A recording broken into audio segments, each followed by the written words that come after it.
यह कहानी उत्तराखंड के एक छोटे से गांव मृत्युवन की है, जो चारों ओर घने जंगलों से घिरा था। गांव में वर्षों से एक डरावनी मान्यता प्रचलित थी। जंगल के भीतर एक खंडहरनुमा हवेली है, जिसे मृत्यु भवन कहा जाता है। वहां जाने वाला कोई भी व्यक्ति वापस नहीं लौटता। कहते हैं हवेली में एक अभिशप्त आत्मा रहती है, जो हर अमावस्या की रात अपनी शक्ति को और बढ़ाने के लिए इंसानी बलि मांगती है। शहर से आए 4 दोस्त, अमन, नील, पूजा और साक्षी, इस कहानी को एक झूठी अफवाह मानते थे। वे गांव में एक डॉक्यूमेंट्री बनाने आए थे और मृत्यु भवन के रहस्य को कैमरे में कैद करने का फैसला किया। गांव वालों ने उन्हें रोकने की बहुत कोशिश की, लेकिन उनकी जिज्ञासा किसी चेतावनी को सुनने के लिए तैयार नहीं थी। अमावस्या की रात चारों दोस्त जंगल की ओर निकल पड़े। घना जंगल हर कदम के साथ और डरावना होता जा रहा था। अचानक एक अजीब ठंडी हवा ने उन्हें जकड़ लिया। रास्ते में उन्हें टूटी फूटी मूर्तियां और जली हुई लालटेनें दिखी। जैसे ही वे हवेली के करीब पहुंचे, उन्हें ऐसा लगा जैसे कोई उन पर नजर रख रहा हो। हवेली के अंदर घुसते ही उन्हें एक अजीब सी गंध और भारीपन महसूस हुआ।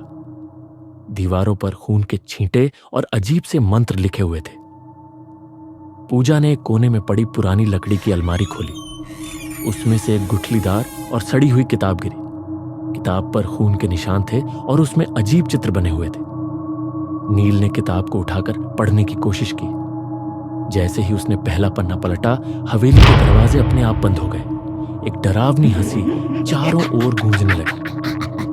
अचानक हवेली के बीचों बीच एक काले धुएं से भरा भूतिया आकृति उभरने लगी। वह आकृति एक स्त्री की थी, जिसकी आंखें खून की तरह लाल थीं और बाल इतने लंबे थे कि वे जमीन पर घिसट रहे थे। उसने चीख कर कहा, तुमने मेरी शान तोड़ी। अब तुम मेरे घर से जिंदा नहीं जा सकते। अमन ने डरते हुए कहा, हम तुम्हें नुकसान नहीं पहुंचाना चाहते, हम यहां सिर्फ सच जानने आए हैं। आत्मा ने हंसते हुए कहा, सच? यह जगह तुम्हारी कब्र बन जाएगी। मेरे श्राप को तोड़ने का साहस किसी में नहीं है। उसके बाद आत्मा ने नील को हवा में उठाकर दीवार पर पटक दिया। वह बुरी तरह घायल हो गया। पूजा चीखने लगी, लेकिन आत्मा ने उसे जकड़ लिया और उसकी आंखों में अपनी लाल आंखें डाल दी। पूजा की आंखों से खून बहने लगा और वह अचेत होकर गिर गई। साक्षी और अमन ने भागने की कोशिश की, लेकिन हवेली के दरवाजे अपने आप बंद हो गए। दीवारों से खून बहने लगा और फर्श पर अजीब आकृतियां बनने लगी। आत्मा ने कहा, मैं अमावस्या की बलि मांगती हूं। तुम्हारे भीतर से एक को मरना ही होगा। अमन ने बहादुरी दिखाते हुए आत्मा को रोकने की कोशिश की। उसने किताब को जलाने का प्रयास किया, लेकिन जैसे ही आग लगाई, हवेली हिलने लगी। आत्मा ने जोर से चीखते हुए कहा, तुम मेरे श्राप को खत्म नहीं कर सकते, मैं अमर हूं।